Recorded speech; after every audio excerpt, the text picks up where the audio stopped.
नमस्कार, स्वागत है आपका। आप देख रहे हैं द न्यूज और मैं रानी गुप्ता आपके साथ। रियासी आतंकी हमले पर नुपुर शर्मा ने अपनी चुप्पी तोड़ दी है। बता दें, तीर्थयात्रियों पर हुई गोलीबारी को लेकर के जम करके पूर्व बीजेपी नेता नुपुर शर्मा का गुस्सा फूटा है। दरअसल उन्होंने कहा है कि किसी भी रूप में आतंकवाद को माफ नहीं किया जा सकता। दूसरी ओर बड़ी खबर सामने आ रही है मुंबई से। दरअसल आपको बता दें, मुंबई एटीएस ने बड़ा एक्शन लिया है घुसपैठियों के खिलाफ। दरअसल मुंबई एटीएस ने फर्जी दस्तावेजों के साथ 4 बांग्लादेशियों को गिरफ्तार किया है। 5 अन्य की पहचान की गई है, जिसकी तलाशी जारी है। दरअसल इन बांग्लादेशियों ने फर्जी डॉक्यूमेंट के जरिए लोकसभा चुनावों में वोट भी डाले थे। जी हां, ये बड़ा मामला सामने आया है मुंबई एटीएस के हवाले से, जहां पर यह खबर सामने आती है कि कैसे पहले तो घुसपैठिए देश के अंदर आते हैं, फर्जी डॉक्यूमेंट बनवाते हैं और होने वाले चुनावों में वोट देते हैं। ये जो मामला है लगातार गंभीरता की ओर बढ़ता जा रहा है। 5 अन्य लोगों की पहचान की गई है, जिससे फिलहाल तलाश किया जा रहा है। तो वहीं 4 लोगों को गिरफ्तार कर लिया गया है। बता दें, जम्मू कश्मीर के रियासी में रविवार को तीर्थयात्रियों से भरी बस खाई में जा गिरी। इस आतंकी हमले में 9 लोगों की मौत हो गई। इस हमले का षड्यंत्र पाकिस्तान के खुफिया एजेंसी आईएसआई की शव पर आतंकी संगठन लश्कर-ए-तैयबा ने रचा था। इस नृशंस हत्याकांड को 4 आतंकवादियों ने अंजाम दिया और उसमें से 2 पाकिस्तानी हो सकते हैं, यह अनुमान लगाया जा रहा है। ये आतंकी कुछ दिन से क्षेत्र में सक्रिय थे। इस घटना की हर तरफ कड़ी से कड़ी निंदा हो रही है। वहीं इस हमले पर भारतीय जनता पार्टी की पूर्व नेता और प्रवक्ता नुपुर शर्मा ने प्रतिक्रिया दी है। उन्होंने सोशल मीडिया हैंडल एक्स पर लिखा कि किसी भी रूप में आतंकवाद को माफ नहीं किया जा सकता। साथ ही उन्होंने आगे ये भी कहा कि किसी भी रूप में आतंकवाद को माफ नहीं किया जा सकता। मेरी संवेदनाएं शोक संतप्त परिवारों के साथ है। पीड़ित परिवार के प्रति संवेदना और घायल के शीघ्र स्वास्थ्य होने की कामना कर रही हूँ। बता दें, इस बीच देखने को मिला था कि मंडी से लोकसभा सांसद कंगना रनौत ने भी रियासी में हुए इस आतंकी हमले की कड़ी निंदा की। उन्होंने कहा, जम्मू कश्मीर के रियासी में हुए टेररिस्ट अटैक की मैं आलोचना करती हूं। ये वैष्णो देवी दर्शन के लिए जा रहे थे और आतंकवादियों ने उन पर हमला कर दिया, सिर्फ इसलिए कि जाने वाले यात्री हिंदू थे। जिनकी मौत हो गई, उनकी आत्मा के लिए शांति की कामना करती हूं और जो घायल हुए हैं उनके जल्द ठीक होने की कामना करती हूं। वहीं दूसरी खबर की बात करें तो मुंबई एटीएस ने मंगलवार यानी कि 11 जून को फर्जी डॉक्यूमेंट्स के साथ मुंबई में रह रहे 4 अवैध बांग्लादेशी नागरिकों को गिरफ्तार किया है। एटीएस ने ऐसे 5 और बांग्लादेशियों की पहचान की है। उनकी तलाश फिलहाल जारी है। एटीएस ने खुलासा किया है कि आरोपियों ने लोकसभा चुनावों में भी मतदान किया था, क्योंकि उन्होंने फर्जी नागरिकता दस्तावेजों के आधार पर मतदान पहचान पत्र भी हासिल किए थे। यानी कि इन फर्जी डॉक्यूमेंट के जरिए उन्होंने लोकसभा चुनावों में अपना वोट भी कास्ट किया है। दरअसल जिस तरीके से जम्मू कश्मीर में रियासी आतंकी हमला हुआ है, इसकी चारों तरफ निंदा की जा रही है। ऐसे में केंद्रीय मंत्री रामदास अठावले का बड़ा बयान सामने आया है। उनका कहना है कि ये जो आतंकवादी हमला है वो जानबूझ करके किया है, सिर्फ और सिर्फ डर पैदा करने के इरादे से। सुनिए केंद्रीय मंत्री रामदास अठावले क्या कह रहे हैं। मुझे लगता है कि जम्मू कश्मीर का जो इलाका है, इलाका में आतंकवाद बहुत खत्म हो चुका है। जानबूझकर जो तीसरी बार माननीय मोदी जी की सरकार बन रही है, तो कोई दहशत निर्माण करने के लिए जो कल का जो इंसिडेंट है वो हुआ है। लेकिन अगर इसी तरह आगे इंसिडेंट होते रहेंगे तो मुझे लगता है कि भाई एक बार पाकिस्तान के साथ युद्ध करना पड़ेगा और पाक व्याप्त कश्मीर को अपने हवाले करना पड़ेगा या अपने तरफ उनको लेना चाहिए। और पाक व्याप्त कश्मीर के कारण ही मतलब बहुत सारे आतंकवादी अपने देश में आते हैं और इसी तरह के अटैक करते हैं।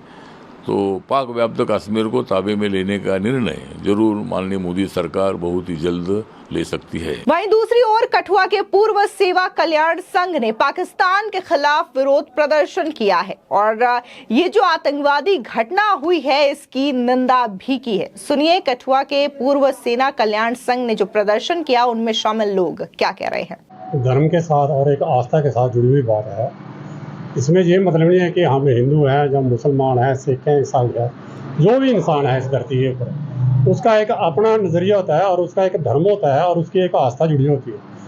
हम 30-35 साल से इस तरीके की जो शदम युद्ध जो पाकिस्तान ने छेड़ रखा है उसको हम झेल रहे हैं। काफ़ी हद तक सेंट्रल गवर्नमेंट ने, जब से ये बीजेपी सरकार आई हुई है, हमारे आदरणीय प्रधानमंत्री जी ने काफ़ी अंकुश लगाया है। लेकिन अब जो कल तो एक बड़ा खुशी का दिन था कि हमारी तीसरी बार जो है भारतीय जनता पार्टी के जो आदरणीय प्रधानमंत्री जी नरेंद्र मोदी जी, उनका शब्द ग्रहण था और उसी समय में पाकिस्तान के मदद से, बिना पाकिस्तान की, ये तो ओपनली है कि खुल्म खुला हाथ जो है ये पाकिस्तान का है। अरे पाकिस्तान को हम ये कहना चाहते हैं कि आप 71 की लड़ाई भूल गए। 1 लाख से भी ज़्यादा जो है इनके जो जर्नल के साथ इन्होंने सरेंडर कर दिया था। अगर आप में हिम्मत है तो कंट्री टू कंट्री लड़के लड़ो ना। ये कौन सा तरीका है कि मिलिटेंसी अंदर उड़ा करके और उसमें जो अनजान लोग हैं जिनकी धर्म के साथ आस्था जुड़ी हुई है उनके ऊपर, निहत्थों के ऊपर आप वार करते हो। बड़े शर्म की बात है, बड़े दुख की बात है। मैं आपके माध्यम से सबसे पहले जो कल की इस वारदात में जो शहीद हुए हैं उनकी आत्माओं को हम श्रद्धांजलि देते हैं और ईश्वर से यही प्रार्थना करते हैं कि भगवान उनके परिवार को ऐसा दुख की जो दुखदायक घटना घटी है उसको सहने की शक्ति दे। और अपनी सरकार से हम ये पुरजोर मांग करते हैं कि अगर ये बाज नहीं आता है पाकिस्तान तो फिर दूसरा तरीका है, दूसरे तरीके से इनको टैकल कीजिए। वहीं दूसरी ओर बात अगर हम जम्मू कश्मीर के एलजी मनोज सिन्हा की करें तो मनोज सिन्हा इस पूरी स्थिति पर लगातार नियंत्रण और नजर बनाए हुए हैं। उन्होंने कल हॉस्पिटल्स में जाकर के घायलों से मुलाकात की थी और बाकायदा उन्होंने ये कहा था, चेतावनी देते हुए कि इस घटना में जो भी लोग शामिल हैं उन्हें बख्शा नहीं जाएगा। सबसे बड़ी प्राथमिकता हमारी ये है कि जो घायल हैं उनको हर हाल में बचाया जाए।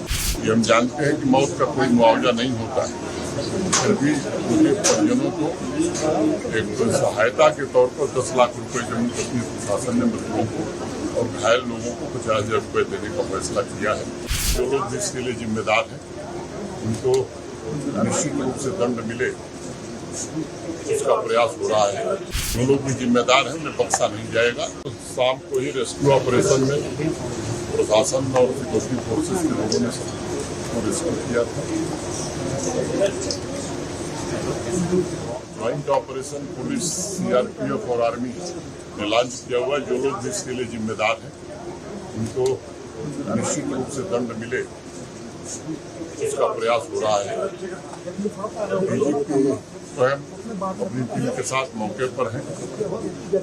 सबसे बड़ी प्राथमिकता हमारी ये है कि जो घायल हैं उनको हर हाल में बचाया जाए। ये हम जानते हैं कि मौत का कोई मुआवजा नहीं होता है, फिर भी उनके परिजनों को एक सहायता के तौर पर 10 लाख रुपए जम्मू कश्मीर प्रशासन ने मृतकों को और घायल लोगों को 50,000 रुपये देने का फैसला किया है। ये हम देश को आश्वस्त करना चाहते हैं। कल से माननीय प्रधानमंत्री जी और गृहमंत्री जी भी मामले पर नजर बनाए हुए हैं। जो लोग भी जिम्मेदार हैं उन्हें बख्शा नहीं जाएगा। एक नापाक कोशिश हुई है कि जम्मू रीजन को भी किसी तरीके से तरमाल में लाया जाए और मुझे लगता है कि ये एक नापाक कोशिश है जिसे हर हाल में विफल किया जाए।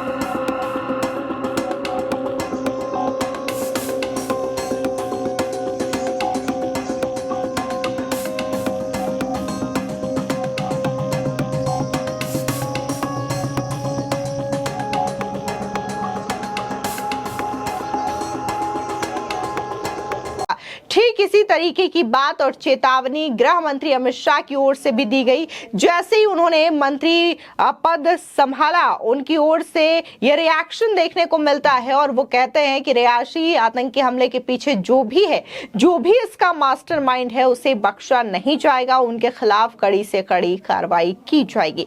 आपको बता दें, जिस दिन 9 जून को रियासी में आतंकी हमला किया गया, वहां पर वैष्णो देवी से शिवखोड़ी दर्शन करने के लिए यात्री जा रहे थे और इसमें न सिर्फ पुरुष महिलाएं शामिल थे बल्कि छोटे छोटे मासूम बच्चे भी शामिल थे, जिन्हें आतंकवादियों ने अपना निशाना बनाया और इस काराना आतंकी हमले को अंजाम दिया। फिलहाल इस पूरे मामले को लेकर के आपकी क्या राय है, हमारे कमेंट सेक्शन में जरूर बताएं। धन्यवाद।